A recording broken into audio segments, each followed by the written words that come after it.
What's going on, you loyal listeners? Thank you for tuning in to the L Squared Podcast. I'm your host here, Luke Larson, and joining me today, as per the unusual, a lovely and loquacious special guest who will be assisting me in leisurely launching you into levity, friend of the show, Tyler Burdettedog Sr. Hey! How's it going, your loyal listeners? He's back. I'm back. You can't keep me away. By popular demand. Of course. And now it's time for us to get physical. Media. Because, so, we had a conversation this week, and it was about, so basically, loyal listeners, this, just to cue you guys in, this is one for us. This is, we're in the basement at a sleepover. This is a nostalgic pod. Mm-hmm. And so we're going way back, and we're reaching into we're showing off each other's movie collections, here.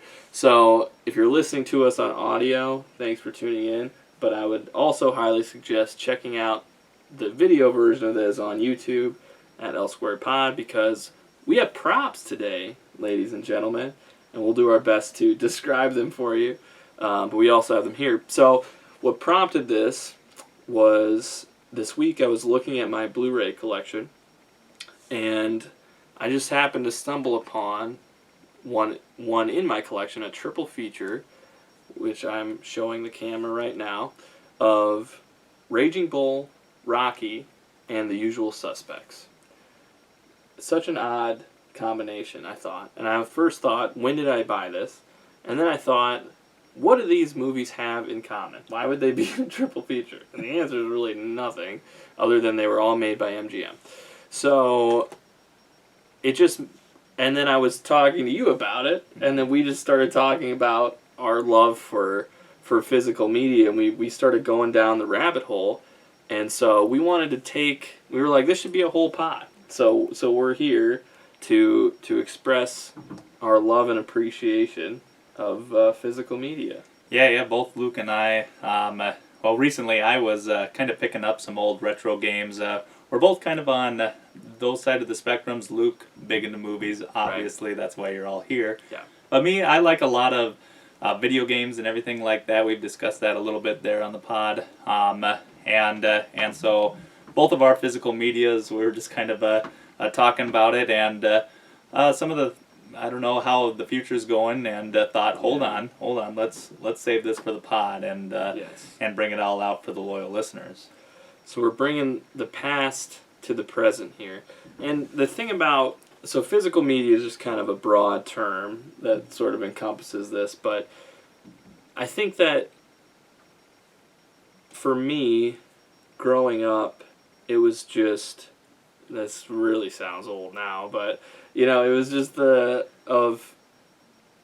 we would rent a lot of movies, but just like having movies to me were always a physical thing. It was never like, that was before the time of streaming, it was before Netflix, so it was always a physical thing, like go watch a movie, go get a movie, go pick a movie out, literally pick it up to watch, feel it in your hand, and put it in. So it's just, in my heart, that's just always what it's been, Yeah, video rental stores in general. Totally. I mean, that's something that's almost 100% died off. Yeah. I mean, where can you think that you can go to an actual store and walk around to the vast amount of movies? I mean, we're talking about like the entire Netflix library in an entire store that you can just browse around in general and look at. Those days are unfortunately kind of behind us. Even like, so I don't even know how well Redbox is doing right now, but they've kind of sort of took the place of that as a placeholder.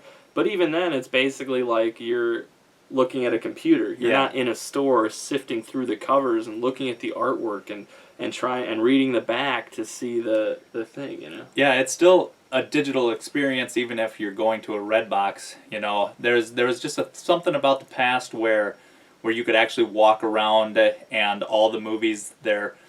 Well, and in fact, everyone was competing with like the best box art and everything because a movie store wanted you to check out their media, and they're all facing you. All the box arts are facing you and trying to make you grab it off the shelf.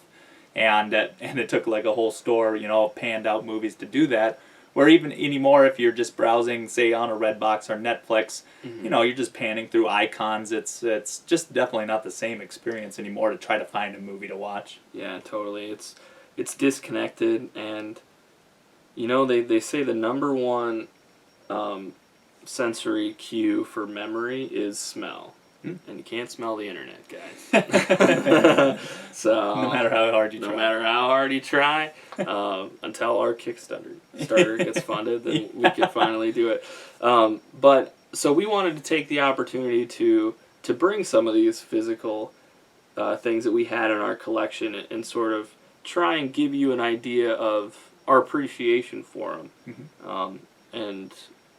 Yeah, just kind of why we're still buying physical in an age that is almost fully adapted digital, which digital has its place and it's definitely great, but there's just something about owning the real copy, where something where you can just go to your shelf, grab it and pop it in instead of hopping online and seeing where you can stream it or download it or somewhere. Yeah. There's just something about owning the physical copy yourself. Right. And, well, let's get into specifics here. So, some specifics on why, so I'm obviously the movie end of it, like we said, and you're the video game end of the spectrum here. So, for movies, it's an uphill battle, and it's been dying for years, and it continues to die. In 2019, Samsung announced that they're no longer going to be making Blu-ray players, any new models of Blu-ray players.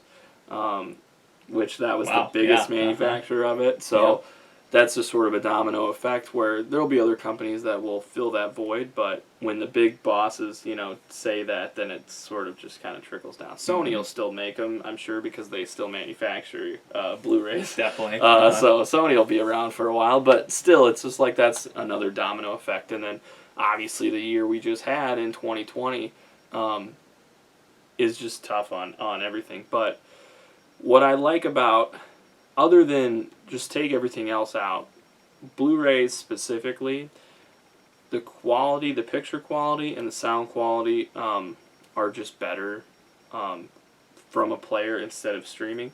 There's just less variables. You don't need an internet connection. You don't need a subscription. You don't need you have it, and you literally just turn it on, pop it in, and it's good.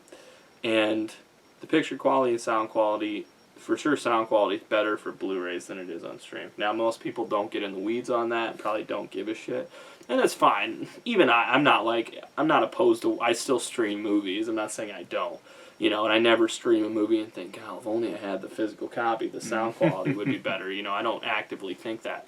But I'll say, there's just something so nice. So I'll tell you a little story, and I'll try and keep it brief, but you guys know how my stories go. But there was a time in my life when I was moving into an old farmhouse, and I was not proactive about setting up internet and TV. And so we went to move in, and the day that I was moving in was when I called the company. And so obviously they couldn't come out that day. They said they couldn't come out for another 8 days. So I would have to live in this old farmhouse in the middle of nowhere with no internet, no TV for 8 days straight. At the time, it was in the summer, and I had one college class, and I was working part-time in the evening, so I had my whole day just at the house with no internet. And that was a struggle. I got through it. I read a whole book cover to cover. But partially what got me through was having that physical media. Was that I had power. Luckily, I had electricity set up. But I could just put on these Blu-rays, watch the movies, and use that to waste my time, which maybe doesn't sound like that big of a deal, but it meant a lot at the time. And maybe now, that was already, God, what was it, 6 years ago, probably? Probably. So, maybe now, in the life we live, maybe no one would ever be like, well, obviously I need to have internet set up first before I ever think about moving. That was maybe still in the time where it wasn't as, whatever, but But that got me through it, and I didn't need anything else. I just needed power, and I could plug it in and do it. So that makes, like, that means that going forward, I have this dream, loyal listeners, which might sound like a nightmare to some people, but I'm going to be an old man, and I have a basement. I'm going to have my 4K TV and my 4K player, and all these Blu-rays and DVDs. I'll be able to just push power and watch them. As long as the machinery doesn't break down. I'll just turn it on and watch it, and it'll be fine. And they'll say, oh, why don't you have internet hooked up? Why aren't you? I don't care. And I'll still be able to do it. Yeah. I don't have to worry about any updates. I don't have to worry about this. I want that for myself. Yeah, there's really no way that we can go on and say this without sounding like maybe a couple of old men. Yeah. But just hear us out. Because... yeah, I mean, there's just a kind of a time period where, I think we've all had an experience where you are trying to watch a movie. Granted, when it works, it works, and when digital works, it's great. But we've all probably had an experience where all of a sudden the internet does go down, and then you're trying to watch something, all of a sudden it pauses, buffers, and then nothing goes on, and then you have to go reset the internet. Once my whole... router needed to be reset. I was in the middle of a show, and it took 30 minutes to finally boot back up. And where, if you're going physical, you're obviously not going to have that problem. I think about physical media, about if you're going to have people over for that movie night, y'all want to watch something, then yeah, you should grab definitely the physical copy, because nothing like if you have, say, 6 people all over, and you're all sitting down ready to watch the movie and your internet goes out about 35 minutes in, well, that almost just shot your night down, where you're holding on to the physical version. You can, power right through it. Wouldn't kill your night. Right, that's a great point. And you just push a button and you're watching it. And there's so many streaming services now. There's you hope, everybody asks, is it on Netflix? Okay, well, it's not on Netflix. Oh, it's actually on Prime. Do you have Prime? I just got rid of mine. Does somebody else have it? Okay, let's log in. Let's go. Oh, it's not included on Prime, so you have to rent it. Okay. Yeah. Well, is it on anything else? Well, Peacock is free. Well, it has ads, though. Okay, do we want to watch ads? We can rent it on Vudu, too. I don't know if I want to rent it. It's on Tubi. Does anybody have a thing? Okay, well, we can do a 7-day free trial of Tubi. Mm-hmm. Let's download it. Oh, well, you have to put in your credit card information. All that just is my living nightmare. I don't want to deal with all that shit. We do live in an age now where everyone wants to make a subscription service. Yes. And so anymore, when you try to total them all up, you might be spending basically what your cable bill is, which is why people were trying to go to subscription services like Netflix in the first place. That way you can only spend, $5.99 or whatever it was at first to maybe cut your cable. Well, now you have Netflix, Amazon, Hulu. Disney Plus, Hulu, where they all have their own movies. And so, yes, if you do want to catch them all, well, then all of a sudden you're back to spending, probably 50-something bucks a month just to watch all your movies. So physical, it's a one-time purchase. Yep. You buy it once and you own it forever. Mm-hmm. Yeah, and heck, just wait till it's on sale if you don't want to pick it up for its full retail, $25 for a Blu-ray. You can catch them for $10 eventually, things like that. Yeah. Yeah, then it's thrown on your shelf. When you invite people over, it's like, hey, what are we going to watch tonight? Let's actually pan through the shelf and pick out a movie. And you think about, so they say, you have that flat rate for the subscription, but think about all the movies and all the TV shows that are on there. First of all, I'm not expecting anybody to listen to this and just be like, hey, I'm going to get rid of all my subscriptions. Yeah, we're not saying that either. It's good. It's good. But also part of it is, think about, you're paying for all that, but how much of that do you really watch? There's that running joke of I'll just sifting through Netflix and then just putting on The Office again, That happens to most people where there's so much content, you don't know what to look for. And again, like we said at the beginning, there isn't that, you don't have the same experience when it's just a digital icon and you just look at it, the thing comes up and you're like, whatever. You don't even see the art for it. You don't pick it up. You don't really have much of a connection. It's like Tinder. Swipe left or swipe right. You're just basically going through it. No. All right, we'll just watch the thing we always watch every other time. Whereas this physical is I don't know, maybe people don't have the same appreciation for it, but it's like, well, you like it, and you can just put it on. Now, I'm not saying go and buy so many physical medias that you could, look through it like that, but if you think about that, if you're buying a physical copy of something that you like, that you're going to watch again, you're not paying the extra amount every month for all those shows and things that you aren't ever going to watch, know? Yeah, I mean, you don't have to be like us, where if you're watching the video live, if you are looking in the background, I have a whole wall of just shelf of just physical video games from all different consoles. That is probably a nightmare to some people to see all that. That requires a whole shelf space. Granted, we're maybe a little bit special if we want to fill an entire shelf full, me with video games, maybe Luke with movies. Yeah. But yeah, there's just kind of something about owning that physical copy, as kind of Luke even mentioned a little bit before, artwork and special editions of movies, getting those little extra goodies in some. I know I have a couple games, like right here, for the people listening in, Shantae Half Genie Hero I picked up. It was a special edition, and it just inside includes art books, sketch designs, things like that you won't be able to get like on a digital version, or if I just downloaded it off the video game eShop. And same with in The Last of Us Part 2 Special Edition, just comes with a bunch of different art books and things like that. It's just kind of those special little things when you really support something, that it's just kind of fun to pan through the extras. Yeah. So we're officially in prop territory, guys. Yep. So let's go through it here. So as I said, I am such a sucker for double feature Blu-rays and triple feature Blu-rays, because you get a bunch of, more than one movie on one. And I love that. So I really like when they are all good, or they all make sense. This one doesn't. These are all good, but they don't have anything to do with each other, so we'll forget about that for now. But I'm just saying, that was the reason. I think I bought it at a pawn shop for like $3, Yep. These are 3 classics, So this is a great one, the Babadook. This is the Babadook Blu Ray. It was on Netflix for a long time. I'm not sure if it still is.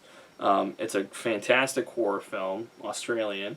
But that's the other thing, is like, it was on Netflix. I don't think it is anymore. So where is it now? Is it on another streaming service? I don't know.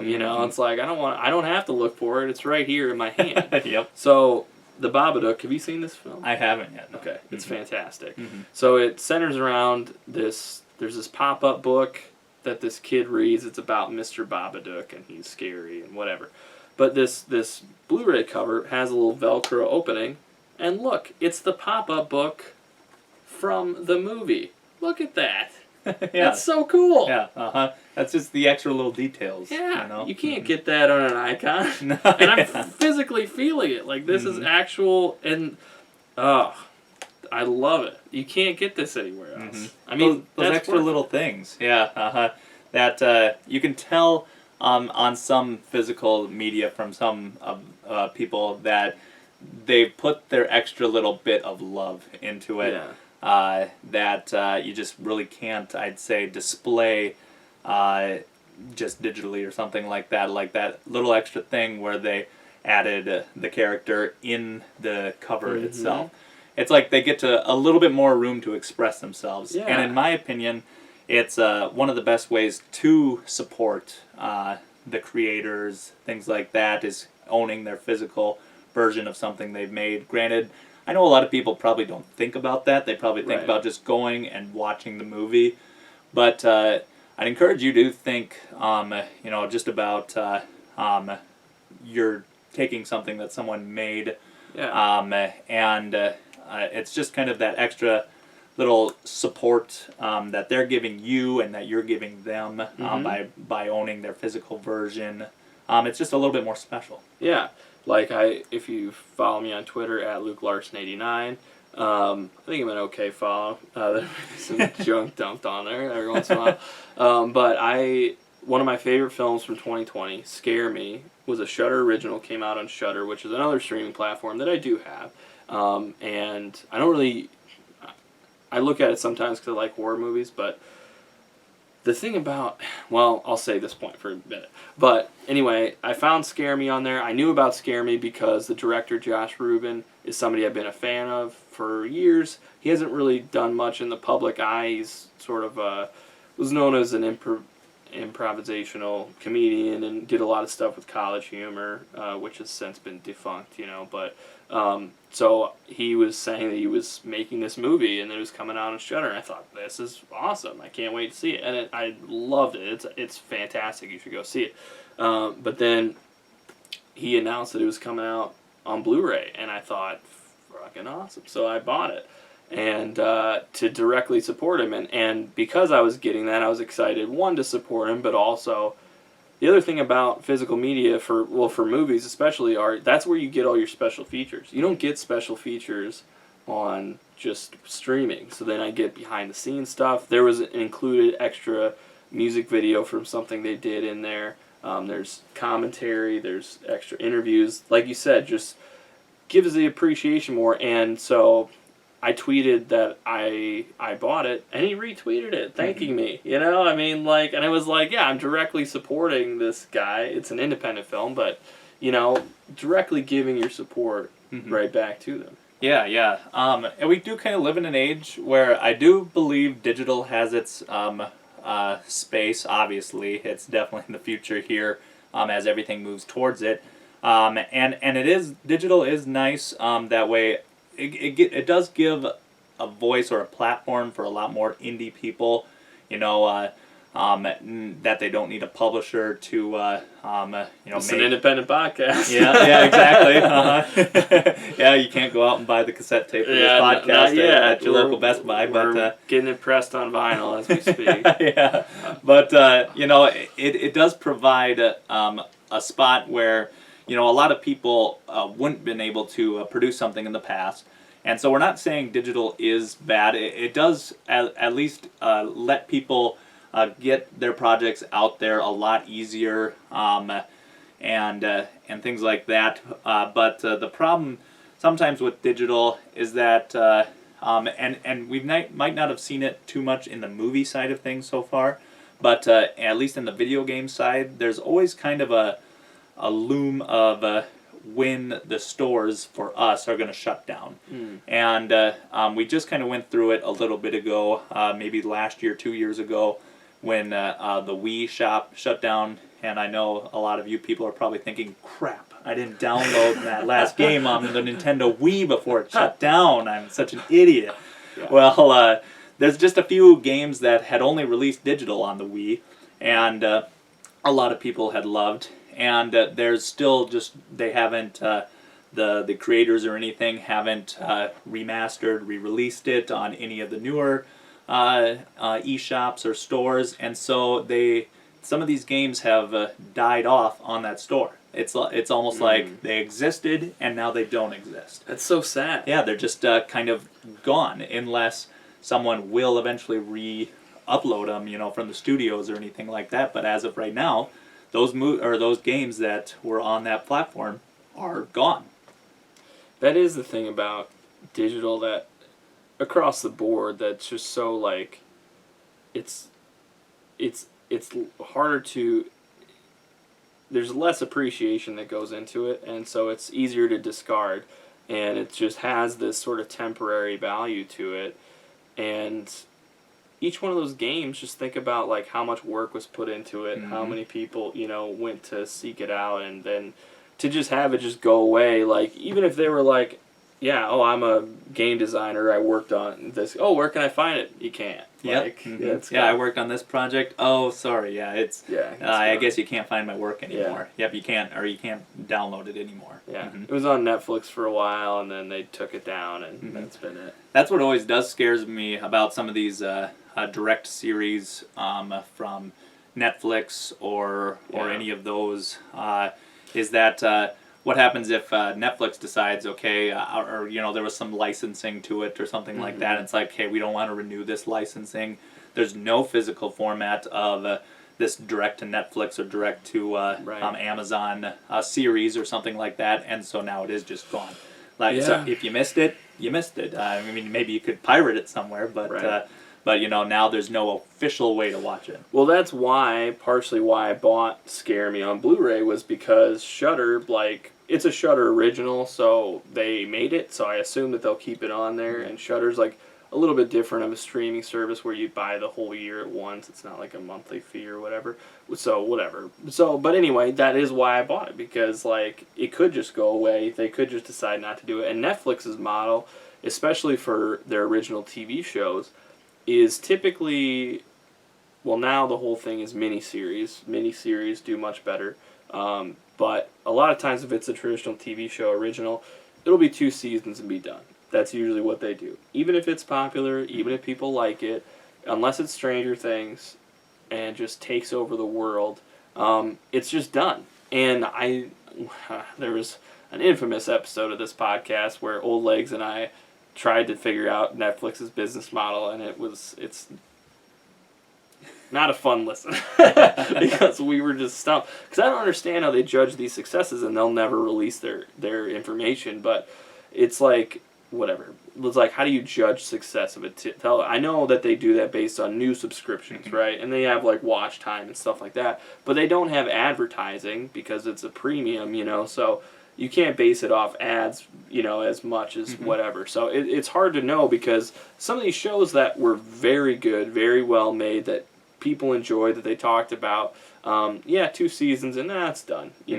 And because the general audience, are they going to come back for a third? I don't know. Maybe. There's a brand new one coming out now. HBO always wants that new series.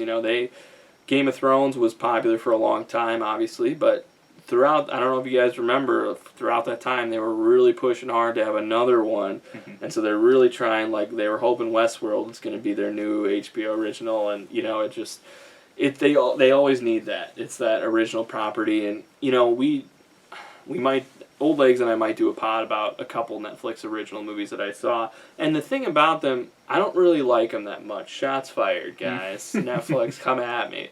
But Netflix original films just, don't really do it for me, and they feel like the Great Value brand of movies. They feel like a generic brand. It's just, kind of thrown out there, and it feels like Netflix has so much money, they can just make whatever they want, and it just feels like, we did it on Netflix, and it's here. It feels like a TV movie, here you go, and da-da-da-da-da, it's fine, and, Beasts of No Nation was one of the first ones that was really good, that should have been nominated for Oscars, but wasn't. But other than that, it's just kind of, they just feel very disposable. I think that's exactly what their intention is we'll just get some big names, it'll be kind of, whatever, here we go, it's out, and then now, on to the next thing. Yeah, for sure. And, again, kind of pointing back to that, there might be eventually where 10, 15 years down the line on some of these Netflix originals that there was a song in it or something that they're, something's going to have to come up that they're going to maybe have to relicense something, and then they're just going to say, well, it's done, and then it's just kind of pull it forever. I have sorry, I'll turn back around here. I have a couple instances of just straight up delisted games, like Mario and Sonic at the Ryu 2016 Olympics.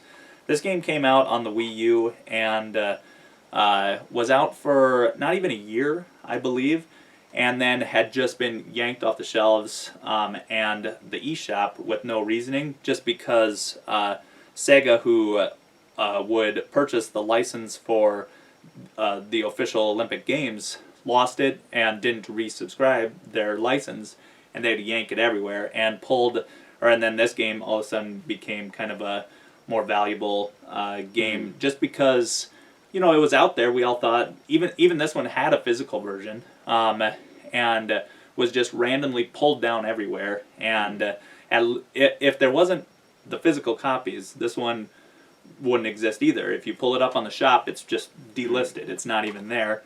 Kind of something else that's not going through licensing, but Super Mario 3D All-Stars, this one Nintendo just decides to delist at the end of March of 2021, depending on when you're watching this podcast.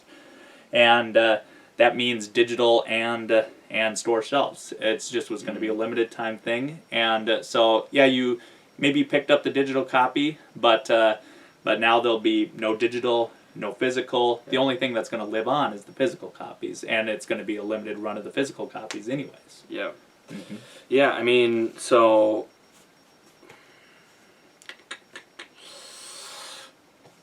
got to pan through all the pop. Yeah, I'm trying to think of which one to show you, but I'll show you. This is my probably my most valuable. I don't know if it's most valuable, but most for sure like hardest to find physical copy of a movie. So it's this DVD, which okay, before I get into it, DVDs were like the golden age of physical media for movies. It was great. That was when that redefined the industry for a while in the late 90s, early 2000s. It was like movies could bomb at the theater, but then all of a sudden would do phenomenal on DVD, and then they're a cult classic and a success all of a sudden. Like it was a really powerful entity for the studios.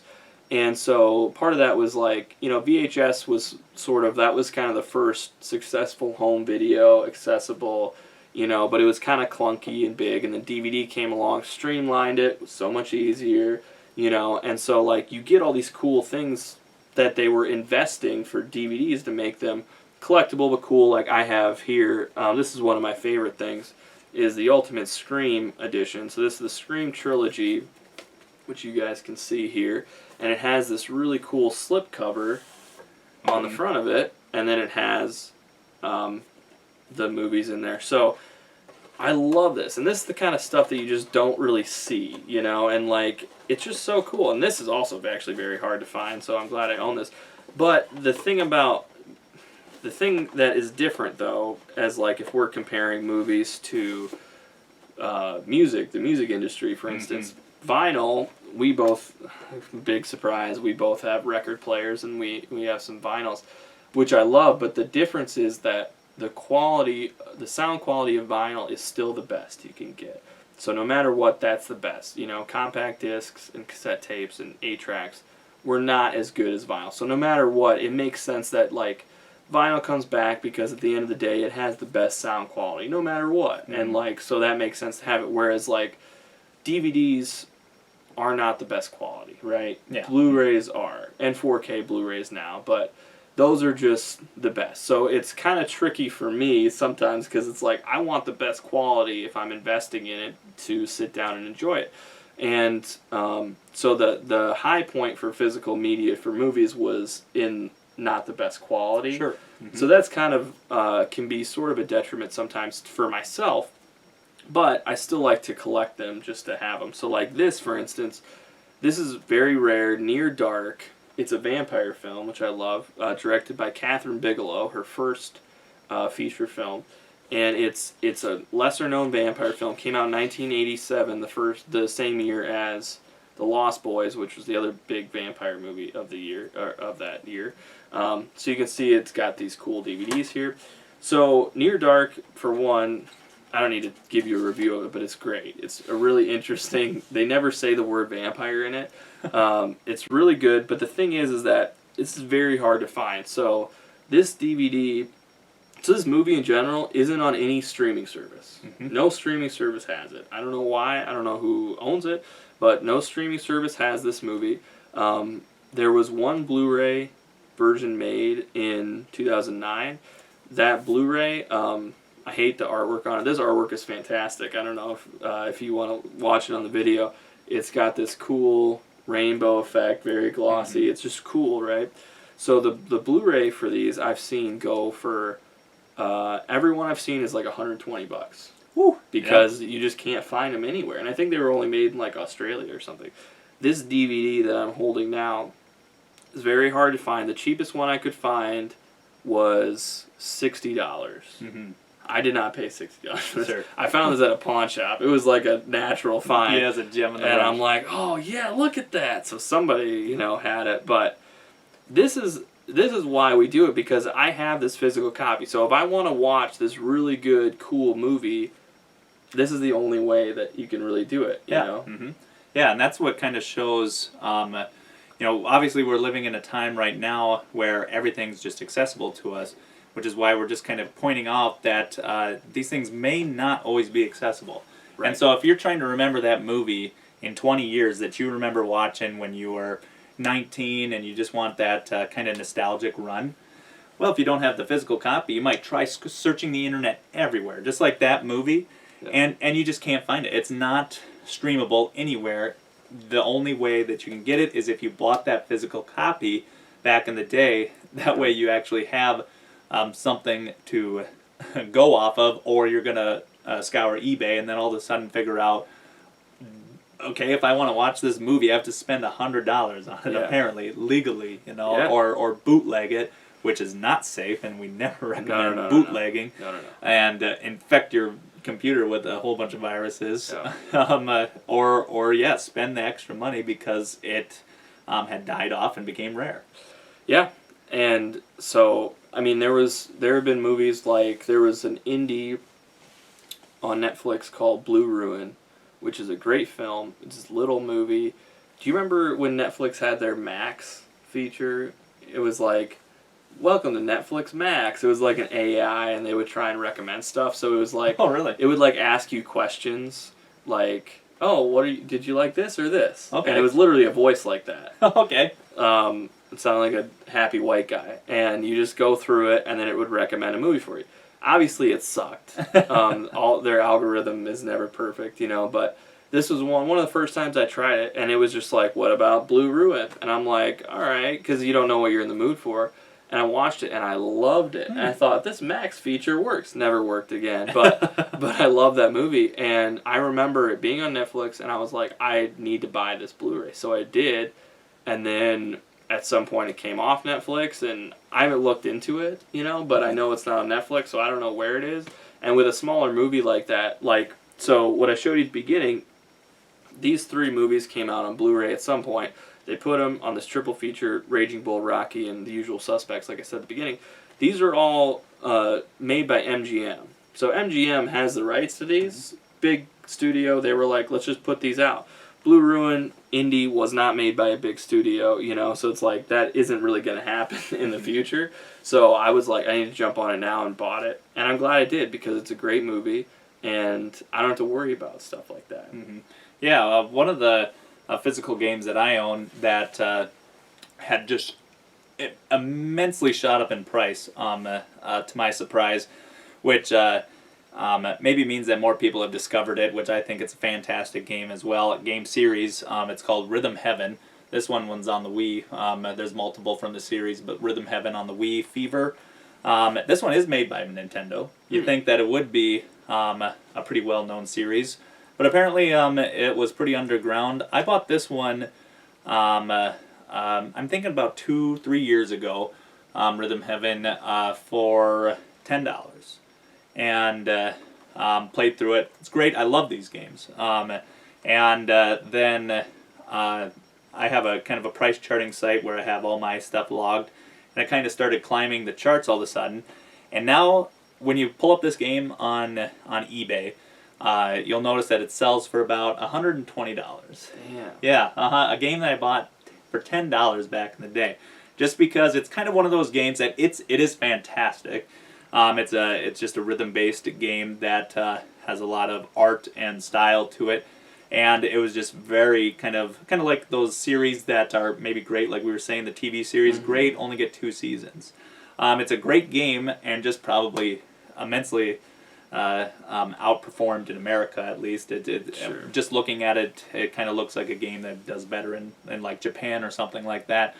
And then more people discovered it now that the game is 15 years old, and everyone wants it, and all of a sudden demand on what was printed back in the day and can't grab it digitally or anything like that has shot up the price. So just another instance on how this, I can only imagine that physical is going to be the only way to play this game. I can't imagine Nintendo or anyone ever re-releasing this game, just because it's just one of those series. It's one of those things where the demand's high, but if they re-released it, it still probably wouldn't hit the market that they that they would think. Right. And so, honestly, it's just probably a game that is only going to have that one print. It'll never be re-released or anything like that. And so that it's just going to be the only way to grab that game. And otherwise, it'll just continue to fall into obscurity. Yeah, that's kind of the thing about, like, now, obviously, like, it costs these companies money to release these, and then they need to sell enough to make money off them. But also, like, for these studios to put films out on Blu-ray, they have to hire people to go in and enhance every frame of it, right? And so some big-name movies, a lot of big-name movies they do that for, but not all of them, you know? So there's just kind of that balance of, like, there's some movies that are going to get lost in the shuffle. There was, I wish I could remember the name of it, but there was this courtroom drama film from, like, 2001 or 2000, right when, like, DVDs were kind of coming up. And it was, I don't think it was ever released on DVD. I know I talked to a friend of mine who said that he had to go to his local library to rent it. And that's the only way he could find it. Yep. And, like, I don't even remember the name of it. But, like, that's scary that some of those films, and he said it's a good, just normal, whatever, but it wasn't, like, this big hit. It wasn't. So then it's like, well, is it worth investing the money to put out there, you know? And it's hard to say, you know? I think what we're probably turning to here are what is going to keep physical media around is sort of what we touched on a little bit, but it's the collector's market, right? Yep. So it's basically almost everything is going to have to be like a special edition collector's issue for like it to have any value. Yeah, to speak about some things that have basically already gone digital, you know, for the music lovers out there, we've kind of began touching on them, and maybe with the resurgence of vinyl a little bit, it gives maybe some people an opportunity. I know some CDs are still out there, but when you go to Target, Walmart, or Best Buy, or any of those next, I mean, the CD sections used to be pretty massive. Yeah. And Best Buy, as far as I remember, has completely discontinued it. They don't carry any CDs anymore. Right. I think Target still does. I'm not sure about Walmart. But, boy, music has already hit the bin. Music has almost, I'd say, gone digital. And some of these other areas are trying to go there next. I know books, you know, with the implements of Nooks, those, you know, a lot of had a big push for digital. At least with those, you know, a lot of the book market people still would rather have a physical version normally. And so that's keeping that alive. But with movies and video games, I think that's the next step where, people would just rather download them or stream them.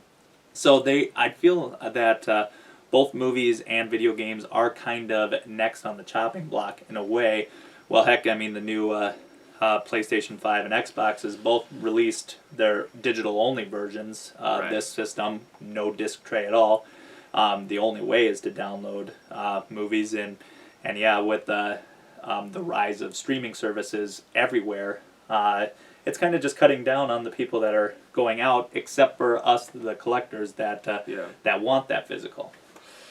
Yeah, it's sad. I think, and also in 2020, with movie theaters shutting down, that's just tough on everybody. And, you know, in 2021, obviously, if you guys have been following along with our Warner Brothers series, where Warner Brothers announced for their full 2021 slate of films they're going to be releasing on HBO Max at the same time as they're in theaters, which is what it is. You know, I don't think it's either good or bad. At least there's both, but there's going to be a point where they don't put them in theaters and they'll just be on streaming, which is okay. I mean, it gives the masses more eyes on it, I guess, but there's just a different level of appreciation. This isn't about going to the theaters, but I just think that what's happening there, like, for instance, we're from South Dakota, and in Sioux Falls, the State Theater reopened, right? And I went there for a movie a couple weekends ago, and it's fantastic. It's this beautiful old theater, and they totally redid it. All the seats are brand new. They electronically recline. They're leather, very nice, and it's just gorgeous old theater that they renovated. It's beautiful. And the ticket wasn't like, it was a normal movie ticket price, which was nice. But just that experience of like going to it and like having this great old theater, and like what I think is like that's going to be the experience for going to the movies going forward. It's going to be more specialized. You're probably going to have to pay a premium for it.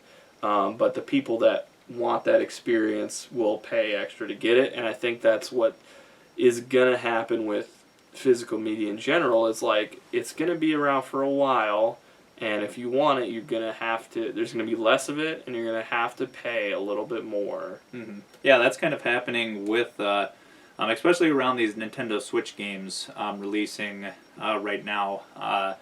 It's back to cartridge-based media. It's CDs are definitely a lot cheaper to print games on.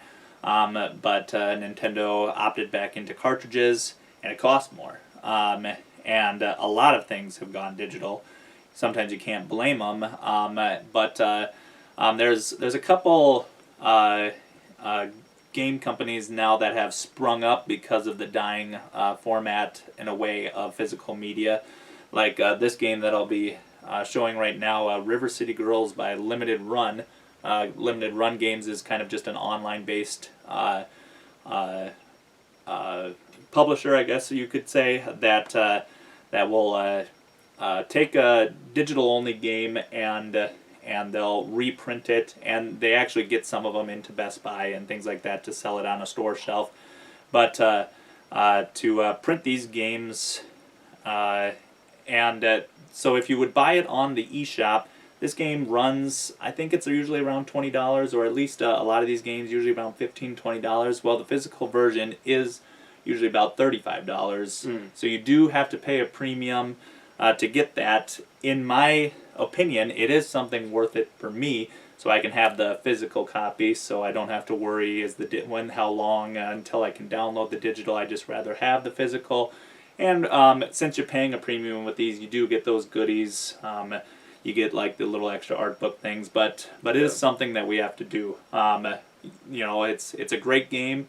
You want it physical, well, you just have to shell out, $15 extra, $20 extra dollars to grab it. Yeah, this is a documentary I have, OJ Made in America. It's a 30 for 30 that ESPN made. So they have their series 30 for 30s that come out, great documentaries. So this was an 8-hour documentary, multi-part, huge, all about O.J. Simpson, obviously. It's fantastic. So I bought this physical collector's edition because it's cool, for one thing, because I can display it. But also because, and this was before they got, but it has like all kinds of cool, bullshit in there about like following the case and different whatever. But when I bought this was before ESPN had a streaming service. So this is before they did ESPN Plus. Everybody just calls their streaming services Plus. It's annoying. Sure. But that was before they had that. So it was like the only place you could see 30 for 30s. They had them on Netflix for a little bit, which was fun. But then they took them down probably because they were going to do their own streaming service. But like, was if they were airing it on ESPN. And I thought, this is such a great one. I want to have it so I can watch it, on my own time. And I'm still glad I bought it because it's cool and I can still display it. But now you can just have ESPN Plus and probably watch it.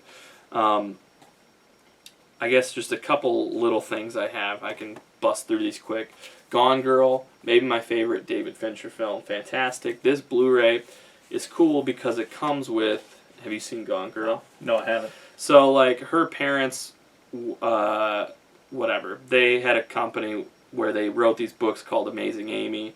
Her name is Amy, and she felt whatever by that. But they have an actual Amazing Amy little short story like That's they awesome. just talked about. Yeah. Like this is so cool, right? I mean, like, you can't get this anywhere else, and it's like, somebody had to draw each one of these. It's an actual kid's book, and it's just like, it's so cool. Yeah, that's amazing. Right? Like, you can't get this anywhere else. Mm-hmm. Yeah, just something that they, give to the collectors, someone like us to make it worth it. Exactly.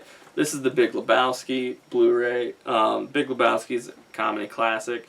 It looks like a book. It looks like the rug on the back that he was trying to get the whole time. It has a bunch of quotes. It has little tests in there. It's just all this like fun, dumb shit. I saw this, and this is like one of my favorite. This is like a little like, I don't know. It's like fake retro, Yeah, sure. But like the junk food T-shirts, But this is Fletch on Blu-ray, which Fletch is my favorite comedy of all time. It's so good. And they have it in a VHS case. Yep. So it's bulky. It has the Blu-ray on it, but it has Fletch. It has the original artwork. It feels like a VHS clamshell. It really is. Past. Yeah. And but it's the Blu-ray. Oh, that's amazing too. So cool. Even though it's like, I don't know, it feels like a fake, cool, but I love it. So I also have this displayed. But that's just kind of some of the fun stuff that you can get with that physical.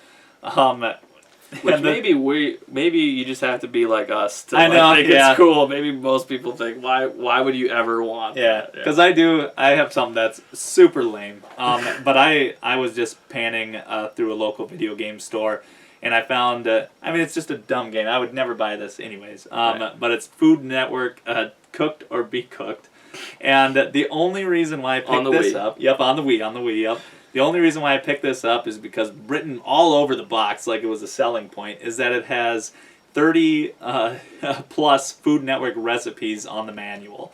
And so you open it up, you pull out the manual, and I just think it'd just be so funny to use this little Wii manual to cook suppers at night. It's like, it's just something stupid, at least for this instance.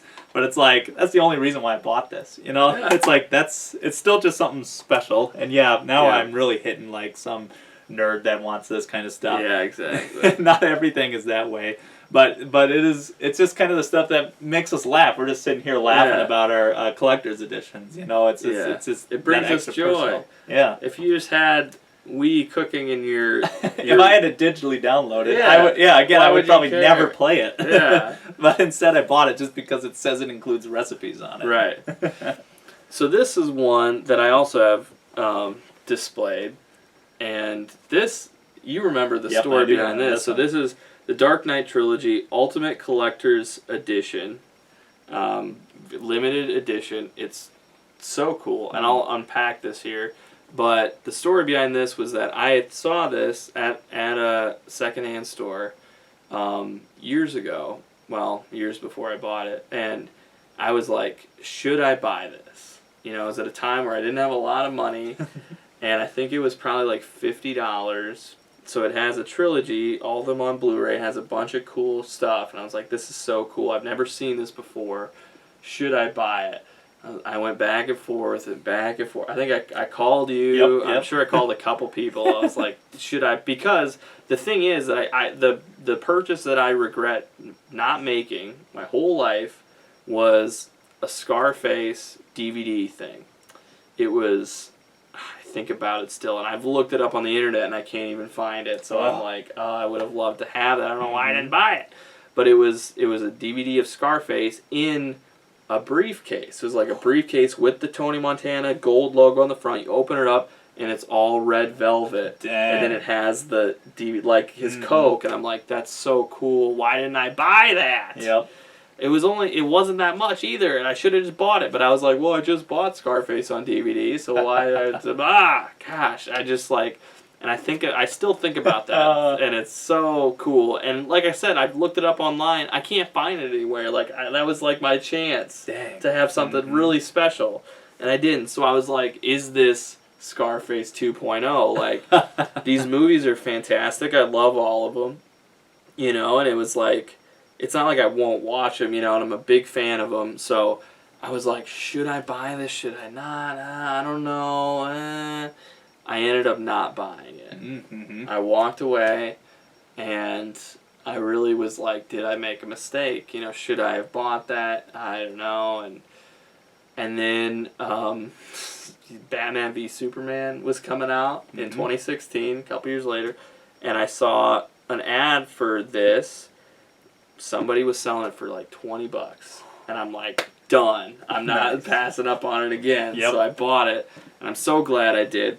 So here's what it comes with. It comes with a personal letter, a message from Christopher Nolan, the director. Fake signature on it, but that's him. It was like a 10-year anniversary from whatever, and yeah, okay. So, and then it has a bunch of stuff that like I don't really care about as much, but like this is the first film's booklet. So there's 3 booklets in here. So it's like large printed artwork. Large printed. Yeah. Mm-hmm. So there's the Blu-ray of just the special features. Look at all this such cool artwork, right? Okay, here's the Dark Knight. So they are all in here. So these are just the discs for them. Oh, wow. Just like, okay, that alone, super cool, right? So those are all just the Blu-rays.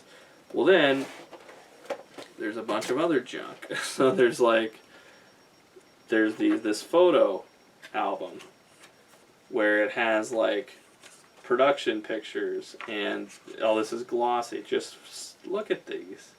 It has like little artwork, things are framed out, sketches, behind the scenes pictures. That's great. And then it has this thing, which I think is it's a big, so other that's really cool. Just super cool artwork in this little envelope. And then, sorry audio listeners, but then it also has all different versions of the Batmobiles. Wow. In little cases, so the model cars. Model cars, just to have, like, you could easily display. I keep them in the box, but like, how cool is all that stuff? And a digital download. Yeah. All that. And it still has a digital. So you can still go digital. Yep.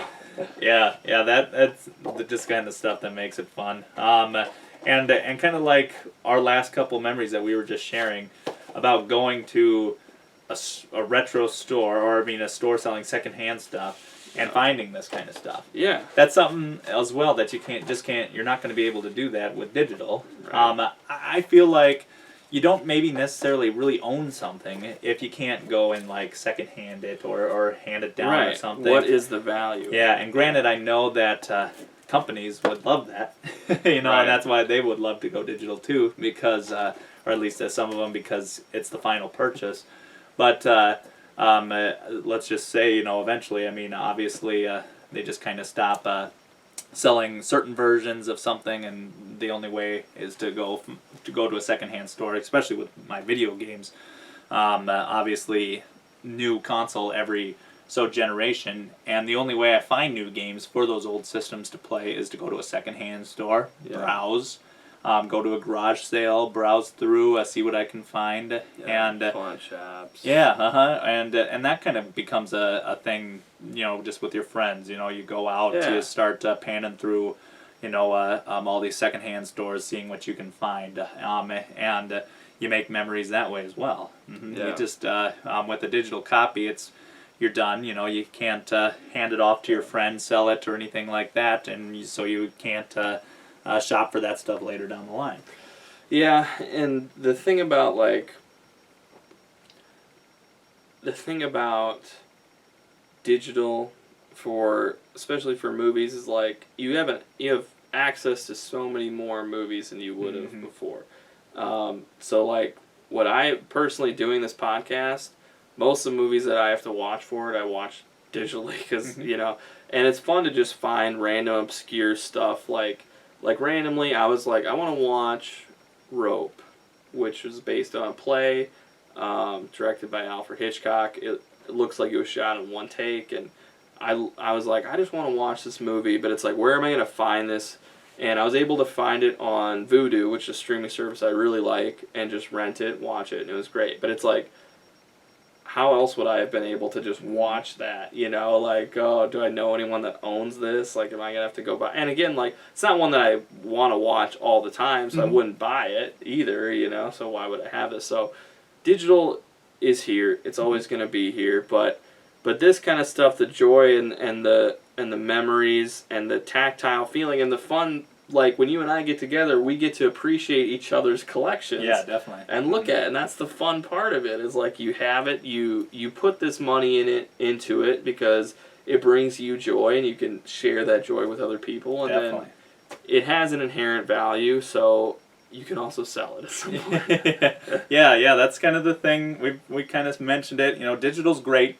We both still use digital. Yeah. It gives some people a platform that was never able to release something physical, things like that. It's easy to go digital for some, but it's just kind of like, how long will the digital stuff, stay around? Because when we look at like a time period, like say like what came out in 2005 or something like that, it's just easy to go to the shelf and look at the past. Right. Digital's great for now and the future, but it's kind of about the past and where to pull from in the past, where the physical just really finds its home. So, guys, if you want more, Tyler and I are doing a joint venture where I'm going to do a follow-up to this with a full video only of my Blu-ray collection in full. I'll do that for you. And if you follow Tyler on his YouTube channel... Yeah, you can find me at Burdettedog. That's Burdettete dog. And that I'll be kind of panning through, if you're watching the video version, the game shelf and kind of the game basement here that we got going on, and just the whole room of physical that we have down here. We both have a pretty good collection anymore, so if you want to catch some more physical movies, check out Luke. If you're interested in some video games, come check out my channel. We'll be posting some videos here in the future. Yes. So thank you all for tuning in. Let us know what are some physical media that you own that you love, any collectibles or anything that brings you joy or that you like to